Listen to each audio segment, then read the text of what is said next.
সোনার বাংলা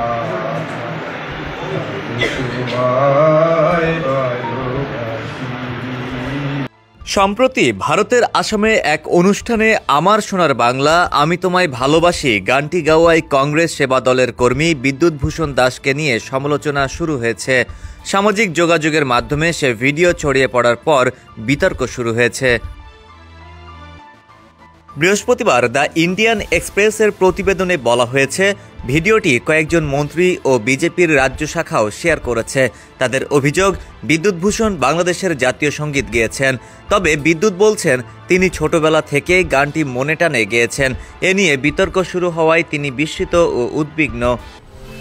10 বছরের যাত্রা তো কেবলই শুরু। একসাথে গ্রো করার এই জার্নি চলুক আগামীতেও। পাঠাও 10 years of growing with you। Congress সেবা দল হল কংগ্রেসের তৃণমূলের স্বেচ্ছাসেবক সংগঠন। বিদ্যুৎভূষণ গানটি গান আসামের শ্রীভূমি জেলায় হওয়া এক অনুষ্ঠানে। এর প্রতিক্রিয়ায় বুধবার আসামের মুখ্যমন্ত্রী হিমন্ত বিশ্ব শর্মা বলেন, তিনি পুলিশকে শ্রীভূমি জেলা কংগ্রেস কমিটির বিরুদ্ধে ব্যবস্থা নিতে নির্দেশ দিয়েছেন।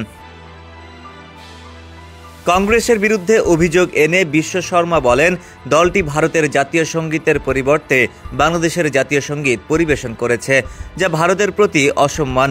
বাংলাদেশিদের অনেকে ভারতের উত্তর পূর্ব অংশকে নিজেদের বলে দাবি করেন। এটি সেই দাবির প্রতিও এক ধরনের সমর্থন।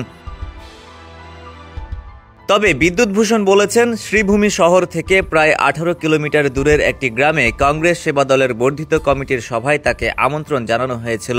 তিনি একজন সাধারণ কংগ্রেস কর্মী, 50 বছরেরও বেশি সময় ধরে সেবা দলে কাজ করছেন। সব সভার মতো এই সভাও বন্দে মাতরম দিয়ে শুরু হয় এবং ভারতের জাতীয় সঙ্গীত দিয়ে শেষ হয়। বিদ্যুৎভূষণ আরও বলেন, যখন আমাকে বক্তব্য দিতে বলা হয় আমি বিশ্বকবি রবীন্দ্রনাথ ঠাকুরের নাম উল্লেখ করি, আর তখনই আমার মনে আসে গানটি। আমি কেবল লাইনটি উচ্চারণ করি, এরপর বক্তব্য চালিয়ে যাই। আমি বিশ্বকবিকে এবং বাংলাকে শ্রদ্ধা জানিয়েছি। ডেস্ক রিপোর্ট, সমকাল।